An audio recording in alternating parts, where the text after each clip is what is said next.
Welcome to Chillin' 101. We hope this video helps. You start by confirming the basics you might miss. Sign into the exact Roblox account you want funds in, and inspect the gift code for extra spaces or mistyped characters. Once done, verify the card shows unused status and that the code format matches Roblox expectations. Make sure your account region matches the card region and that Roblox supports the currency.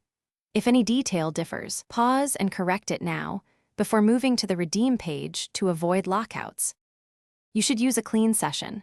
Open an incognito/private window or clear cache and cookies to prevent stale tokens blocking redemption. Once done, navigate to the redeem page and carefully paste the code. Avoid autofill adding characters.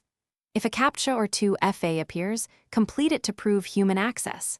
Make sure you try a second browser or your mobile device if the page errors. This isolates browser-specific problems and helps determine whether it's an account, device. You finish by confirming the result. Check your Roblox balance and account transaction history, and watch your email for confirmation. Once done, if the code still doesn't apply, gather proof, photo of the card, purchase receipt, and a screenshot of the error, and contact Roblox support describing steps taken. If the vendor sold a bad code, contact the retailer for a replacement or refund. Make sure to include timestamps and account name. This speeds up verification and resolution. Thanks for watching. Consider subscribing if we helped you.